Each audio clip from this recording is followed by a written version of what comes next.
اپنے ویورز کے ساتھ ایک افسوسناک خبر شیئر کرتے جائیں۔ معروف شاعر، ادیب، ڈرامہ نویس امجد اسلام امجد انتقال کر گئے۔ معروف شاعر، ادیب، ڈرامہ نویس امجد اسلام امجد لاہور میں انتقال کر گئے۔ اہل خانہ نے ان کے انتقال کی تصدیق کی ہے۔ انتقال کے وقت ان کی عمر 78 برس تھی۔ اہل خانہ کے مطابق امجد اسلام امجد کا انتقال دل کا دورہ پڑنے سے ہوا ہے۔ اہل خانہ نے بتایا کہ امجد اسلام امجد کا انتقال رات سوتے ہوئے ہوا ہے۔ صبح جب انہیں جگانے کی کوشش کی گئی تو ان کا انتقال ہو چکا تھا۔ امجد اسلام امجد 4 اگست 1944 کو لاہور میں پیدا ہوئے۔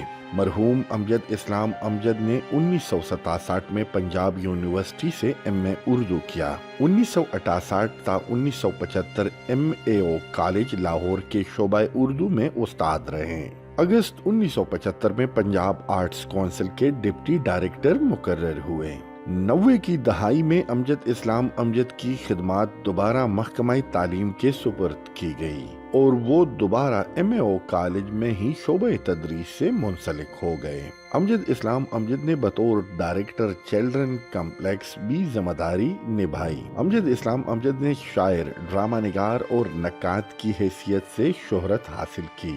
امجد اسلام امجد کو 1975 میں ٹی وی ڈرامہ خواب جاگتے ہیں پر گریجویٹ ایوارڈ ملا۔ 1980 میں انہوں نے وارث جیسا شہرہ آفاق ڈرامہ تخلیق کیا۔ ان کے دیگر مشہور ڈراموں میں دن اور فشار شامل ہیں۔ امجد اسلام امجد کا شعری مجموعہ برزخ اور جدید عربی نظموں کے تراجم عکس کے نام سے شائع ہوئے۔ ان کا افریقی شعراء کی نظموں کا ترجمہ کالے لوگوں کی روشن نظمیں کے نام سے شائع ہوا، جبکہ تنقیدی مضامین کی کتاب تاثرات بہت مشہور ہوئی۔ 1973 میں انہیں رائٹر گلڈز ایوارڈ، 1987 میں صدارتی تمغہ حسن کارکردگی پرائڈ آف پرفارمنس اور 1998 میں ستارہ امتیاز سے نوازا گیا۔